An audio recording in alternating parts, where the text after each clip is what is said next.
मालेमगी तोंगान तोंगानबा मफमसिंगी मरुओइबा पाउ खरा अपडेट तौजरी चादबदगी गाजागी अंगांग कया सीबा याबगी फिबमदा लैरे चाबा थकपा फंगदबदगी गाजादा लैरिबा अंगांग यावना मियोइ कया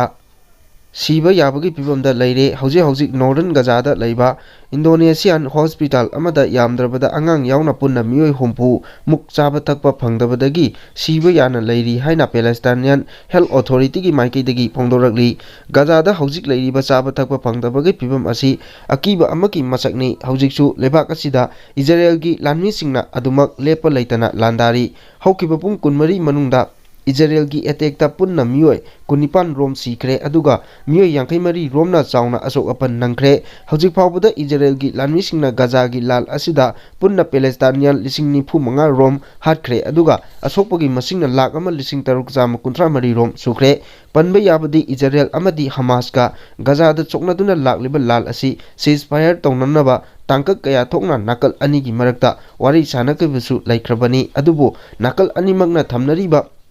कंडीशन सिंगदा यानबा पुरकपा ngamdabadagi हौजिक फावबा हमास अमदी IDF का सोंगनरिबा लाल असी लोइसिनबा ngamdana लैरखिबनी मखा तारकपा पाउदा रशियागी अटैकता यूक्रेनदा मरी सीखरे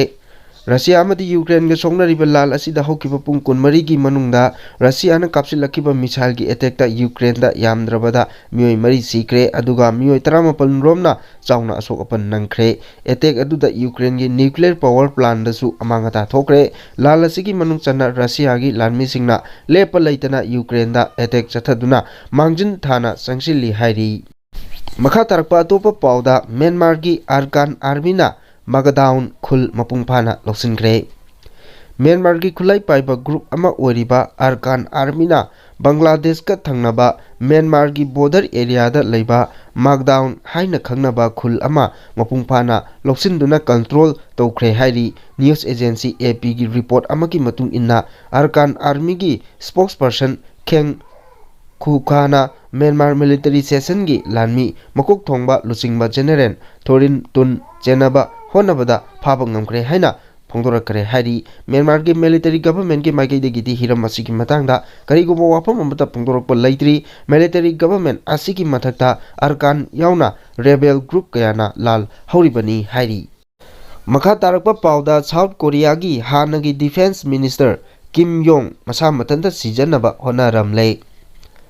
साउथ कोरिया की हानगी डिफेंस मिनिस्टर किम योंग मसा मतंदा सिजनब होनरमले हाइना लेबाक असिगी कोरिया करेक्शनल सर्विस की कमिश्नर जनरल सिन योंगना फोंदोखरे पनबा याबदी लेबाक असिगी प्रेसिडेंट अमदी डिफेंस मिनिस्टर अनिना इमरजेंसी मार्शियल लॉ थमजिनखिबा अदुदा मरम ओइरगा लेबाक वाथोक ओइरकपदगी डिफेंस मिनिस्टर मसामंगना मराल याजदुना रिजाइन तौखिबनी अदुबु मरालगी मतुंग इन्ना रिजाइन तौख्रबा हानगी defence minister Kim Yong पुलिसना फारबा मतुंगदा मसाम मथंदा सिजनबा होनरंखिबनी कोर्टना defence minister किम योंगी मराल चप चाना फंगलबदी महाक सीबगी चरक फावबा पिरकपा याना लैरी हाइनसु पावसिना मखाताना हाइरी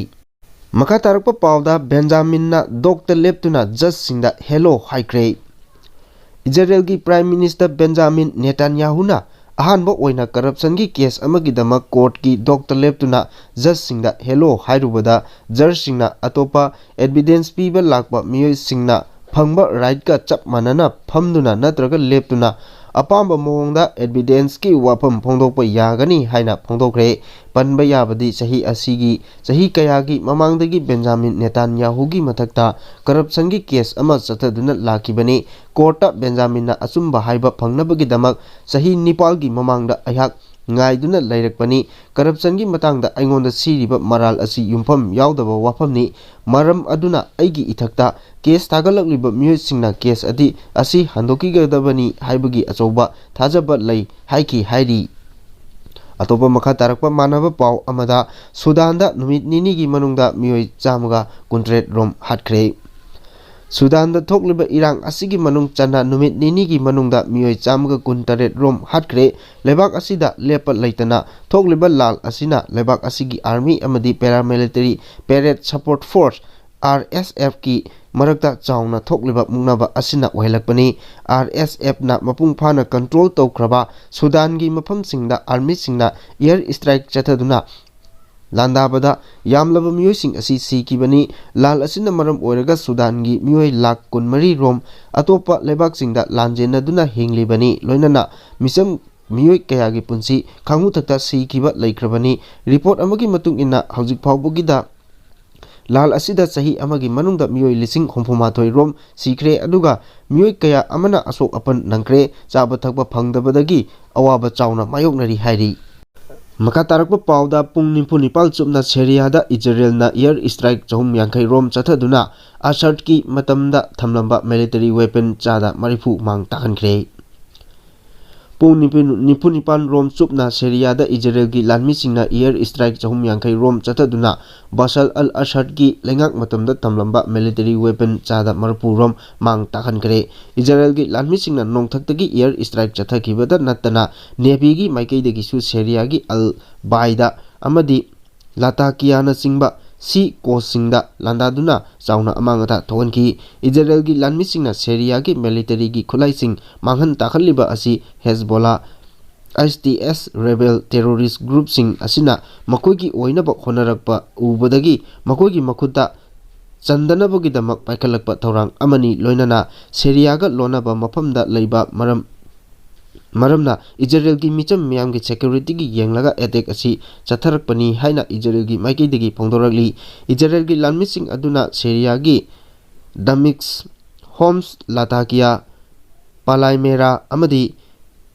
ꯇꯔꯛꯁꯅꯆꯤꯡꯕ ꯃꯐꯝꯁꯤꯡꯗ ꯂꯩꯕ ꯐꯥꯏꯇꯔ ꯖꯦꯠꯁꯤꯡꯒꯤ ꯕꯦꯇꯔꯤ, ꯏꯌꯔꯐꯤꯜꯗ, cruise missile, UAV, fighter jet, radar, tank, helicopter ꯑꯃꯗꯤ ꯃꯈꯜ ꯀꯌꯥꯒꯤ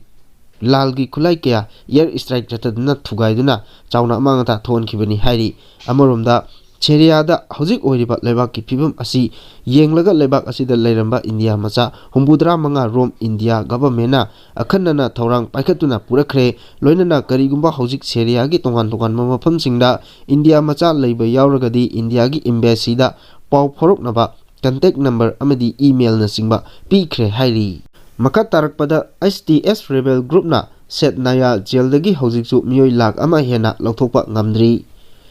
ꯕꯁꯥꯔ ꯑꯜ-ꯑꯁꯥꯗꯀꯤ ꯂꯩꯉꯥꯛ ꯔꯦꯕꯦꯜ ꯒ꯭ꯔꯨꯞ ISISꯅ ꯂꯨꯆꯤꯡꯗꯨꯅ ꯏꯟꯊꯨꯈ꯭ꯔꯕ ꯃꯇꯨꯡꯗ ꯁꯤꯔꯤꯌꯥꯒꯤ ꯈ꯭ꯋꯥꯏꯗꯒꯤ ꯇꯝꯊꯤꯕ ꯖꯦꯜ ꯁꯦꯗꯅꯥꯌꯥꯗ ꯐꯥꯖꯤꯟꯗꯨꯅ ꯂꯩꯔꯤꯕ ꯃꯤꯑꯣꯏ ꯂꯤꯁꯤꯡ ꯀꯌꯥ ꯊꯥꯗꯣꯛꯇꯨꯅ ꯃꯅꯤꯡ ꯇꯝꯍꯟꯈ꯭ꯔꯦ, ꯑꯗꯨꯕꯨ ꯍꯧꯖꯤꯛꯁꯨ ꯖꯦꯜ ꯑꯁꯤꯒꯤ ꯑꯔꯣꯟꯕ ꯁꯨꯔꯨꯡ ꯃꯅꯨꯡꯗ ꯃꯤꯑꯣꯏ ꯂꯥꯈ 1 ꯍꯦꯟꯅ ꯐꯥꯖꯤꯟꯗꯨꯅ ꯊꯝꯂꯤ ꯍꯥꯏꯕ ꯈꯪꯂꯕꯁꯨ ꯑꯁꯥꯗꯀꯤꯊꯕꯛꯇꯧꯕ ꯃꯤꯑꯣꯏꯁꯤꯡ ꯂꯣꯏꯅ ꯆꯦꯟꯈꯤꯕ ꯃꯔꯝꯅ ꯖꯦꯜ ꯑꯗꯨꯒꯤ ꯀꯔꯝꯕ ꯃꯐꯝꯗ ꯊꯝꯂꯤꯕꯅꯣ ꯍꯥꯏꯕ ꯈꯪꯗꯕꯗꯒꯤ ꯂꯧꯊꯣꯛꯄ ꯉꯝꯗꯅ ꯂꯩꯔꯤ ꯍꯥꯏꯔꯤ꯫ ISISꯅ ꯊꯥꯗꯣꯛꯂꯕ ꯃꯤꯑꯣꯏ ꯑꯃ ꯖꯦꯜ ꯑꯁꯤꯗ ꯄꯤꯛꯈ꯭ꯔꯕ ꯀꯥ ꯑꯃꯗ ꯌꯥꯝꯗ꯭ꯔꯕꯗ ꯃꯤꯑꯣꯏ 25ꯗꯒꯤ ꯇꯥꯗꯅ ꯊꯝꯖꯤꯜꯂꯤ꯫ ꯖꯦꯜ ꯑꯁꯤꯗ ꯑꯥꯏꯔꯟ ꯑꯦꯛꯖꯤꯀ꯭ꯌꯨꯁꯟ ꯄ꯭ꯔꯦꯁ ꯃꯦꯆꯤꯟ ꯑꯃꯁꯨ ꯂꯩ, ꯃꯁꯤꯗ ꯃꯤꯑꯣꯏ ꯀꯌꯥ ꯃꯦꯆꯤꯟ ꯑꯁꯤꯗ ꯍꯥꯞꯆꯤꯟꯗꯨꯅ ꯁꯨꯒꯥꯏꯔꯒ ꯍꯥꯠꯄꯒꯤ ꯊꯕꯛꯁꯨ ꯆꯠꯊꯩ ꯍꯥꯏꯅ ꯐꯣꯡꯗꯣꯔꯛꯂꯤ꯫ ꯔꯁꯤꯌꯥꯒꯤ ꯂꯥꯟꯃꯤꯁꯤꯡꯁꯨ ꯁꯤꯔꯤꯌꯥꯗ ꯊꯥꯗꯣꯛꯇꯨꯅ ꯆꯦꯟꯈ꯭ꯔꯦ꯫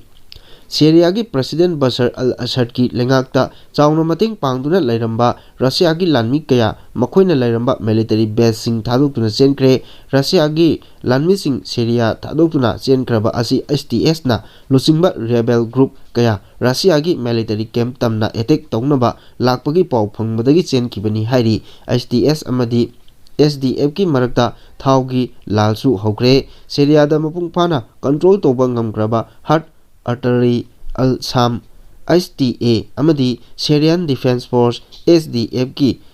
ꯂꯥꯟꯃꯤꯁꯤꯡꯒ ꯂꯩꯕꯥꯛ ꯑꯁꯤꯗ ꯃꯔꯥꯡ ꯀꯥꯏꯅ ꯂꯩꯔꯤꯕ ꯊꯥꯎ, ꯑꯣꯏꯜꯒꯤ ꯐꯤꯜꯗꯁꯤꯡ ꯑꯣꯀꯨꯄꯥꯏ ꯇꯧꯍꯧꯕ ꯉꯝꯅꯕ ꯑꯅꯧꯕ ꯂꯥꯜ ꯑꯃ ꯇꯧꯅꯈ꯭ꯔꯦ꯫